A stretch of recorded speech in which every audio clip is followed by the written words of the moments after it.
दिल्ली दंगों में महरूफ अली, आसिम अली, शाह मोहम्मद, मोहम्मद शाहनवाज, मुबारक हुसैन, आसिफ हुसैन, अकील अहमद, शरीफ खान, आमिर खान, अरशद रजा भी मारे गए थे और इन सब का धर्म भी इस्लाम था। आज हमारा सवाल यह है कि अगर उमर खालिद और शर्जील इमाम का सिर्फ मुसलमान होने की वजह से समर्थन किया जा रहा है तो इन दंगों में मारे गए मुसलमानों की बात क्यों नहीं करता कोई? तो आखिर इन मुसलमानों की जिनकी मौत हुई थी उनके लिए इंसाफ की आवाज हलक से बाहर क्यों नहीं निकलती?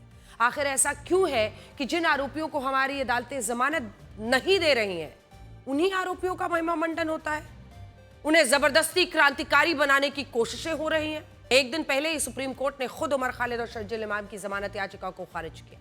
सुप्रीम कोर्ट ने साफ साफ कहा है कि इस मामले में उमर खालिद और शर्जील इमाम के खिलाफ ऐसे सबूत मौजूद हैं जिनके आधार पर उन्हें जमानत पर रिहा नहीं किया जा सकता। सुप्रीम कोर्ट ने यह भी कहा है कि दंगों में इन दोनों आरोपियों की केंद्रीय भूमिका रही है, central role in the riots, और यह बात पूरी तरह गलत है कि इन्हें जेल में रखने से संवैधानिक प्रावधानों का उल्लंघन हो रहा है। लेकिन सोचिए, इसके बावजूद यह धारणा बनाई जा रही है कि उमर खालिद शर्जील इमाम को उनके धर्म के कारण जेल में कैद करके रखा जा रहा है।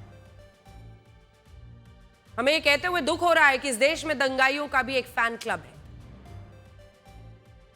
और ये फैन क्लब, आप इसे ऐसे भी देख सकते हैं कि अभी इन पर दंगे के आरोप हैं, लेकिन दंगे के ही आरोपी क्यों इनके हीरो बनते हैं? ये फैन क्लब अपने दंगा के आरोपियों को हीरो साबित करना चाहते हैं, जबकि शर्जील इमाम उमर खालिद पर जो आरोप है वो बहुत गंभीर है। क्या आपको पता है कि दिल्ली दंगों के वक्त शर्जील इमाम ने यह कहा था कि अगर 5 लाख मुसलमान भी उनका समर्थन करते हैं तो ये लोग चिकन नेक कॉरिडोर को बंद करके उत्तर पूर्व के राज्यों को भारत से अलग कर सकते हैं और इससे सरकार पर दबाव बनाया जा सकता है। उसे यह भी कहा था कि मुसलमानों को ऐसा करने के लिए एकजुट होना होगा और जिस इलाके में चिकन नेक कॉरिडोर है वो इलाका मुस्लिम बहुल है। आप बस सोचिए, कितनी खतरनाक योजना, और इसमें भारत की संप्रभुता को सीधे सीधे चुनौती दी जा रही थी। लेकिन आज इसी देश में जेएनयू के कुछ छात्र शर्जील इमाम को हीरो बना रहे हैं, महिमा मंडन करके रिहाई की मांग कर रहे हैं।